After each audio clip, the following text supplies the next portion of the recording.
Hi guys, welcome back to my channel. If you're new here, hi. I post true crime content like this every single week, so if that's something you're interested in, hit the subscribe button. Today we're going to be talking about the Harper family murders.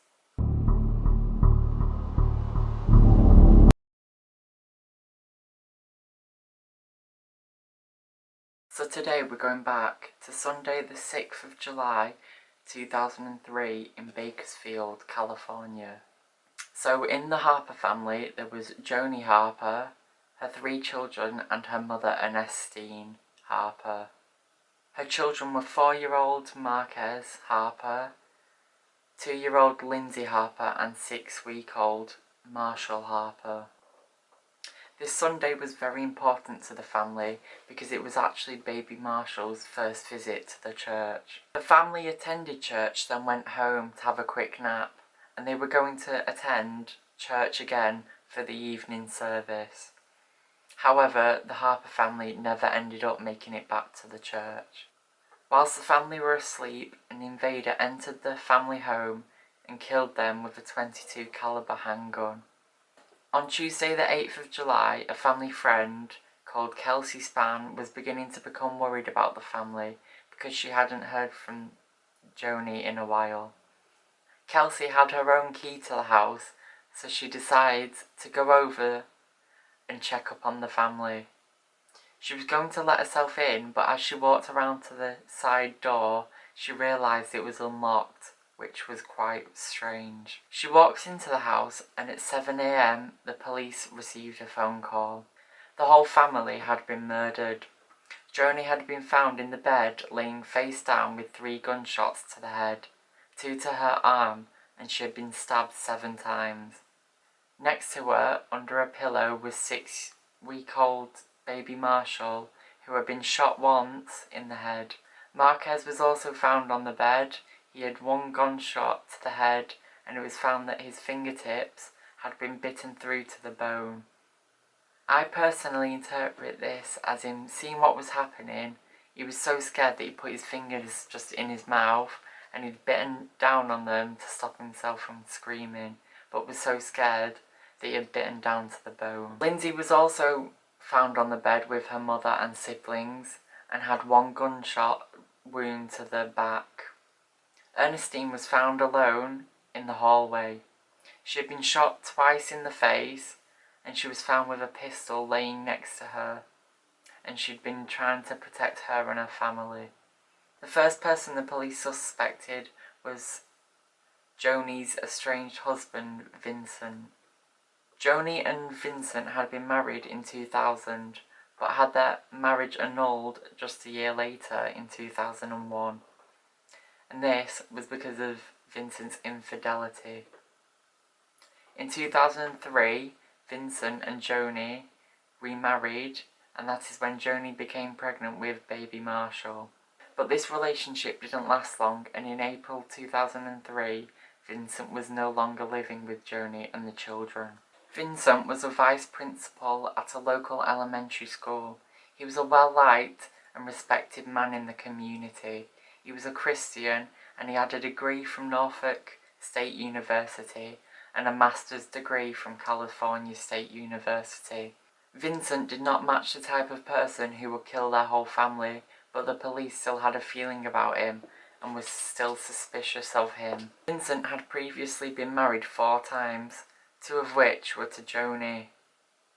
He also had previous charges of spousal abuse in 1988 and spent 6 days in jail and was monitored on probation. In 1996, Vincent had been accused of sexual harassment from a work colleague, and no action was taken, but it kind of gives you the idea of what kind of person he is. Vincent was the police's only suspect, but they had no evidence to support their suspicions, so he was only arrested 9 months after the murder. It turns out that at a quick glance, Vincent had a rock-solid alibi. On Wednesday the 2nd of July 2003, Vincent had taken a flight to visit his brother in Columbus, Ohio. He had spent a few days with his brother, so surely he couldn't have been in California murdering his family. February 2nd, 2007, Vincent's murder trial began and he pled not guilty to his charges. His defence argued that his phone and credit cards had been active in Ohio during the time his family was being murdered. They say that Vincent had also been involved in a minor traffic collision in Ohio. However, the prosecution were able to debunk all these claims. They found that it was Vincent's brother who had been using the credit cards and not him due to CCTV footage at a Walmart. Then the Columbus police were able to track down the man who was actually involved in the traffic collision, and it wasn't Vincent, it was just some other man. His phone showed that he had been receiving calls in Ohio, so I'm guessing he just left his phone in Ohio.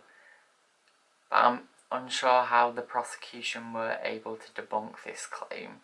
The prosecution also put Vincent's brother on the stand, and he confessed that he was unable to provide Vincent's location from the 3rd to the 7th of July, so that's 4 days where Vincent is unaccounted for and could have easily gone and killed his family. Vincent had arrived in Ohio on the 2nd of July and had seen his family on the 3rd, so his location was unknown for 4 days. When Vincent arrived in Ohio, he went straight to a car rental and rented out a Dodge Neon. On July 4th, he started the 2,259-mile journey back to Bakersfield, California, and this journey would have taken him 33 hours. Vincent arrives back in Bakersfield on Sunday the 6th of July, and then he kills Joni, Ernestine, Lindsay, Marquez and Marshall, and then he drives the 2,259 miles back to Ohio. On the 8th of July, he then drove his brother to North Carolina. Police then seized the rental car and found that while Vincent had owned it, he had driven 5,400 miles, which is enough to drive and kill his family. But this wasn't enough evidence to charge him with the murders, and it didn't prove that Vincent had driven to California specifically. The police took the air filter and the radiator from the car, and they were taken to the Bohart Museum of Entomology to be tested. The head entomologist, Lynn Kimsey, said that dead bugs, which were only found in the west of the country, and specifically in the Rocky Mountains and down the other side, and that these only came out at night. This showed that the driver of the car, Vincent, had driven through the Rocky Mountains at night, which had caused these bugs to get caught in the radiator and the filter. This evidence, along with the high mileage driven, was enough evidence to convict Vincent Brothers of the murders of his family. Found guilty of 5 counts of first-degree murder and was sentenced to death. So he's currently on death row. Yeah, and that's the end of the case. So if you enjoyed it, like this video, stream my podcast, which is on screen and linked down below, and I'll see you in my next case. Bye.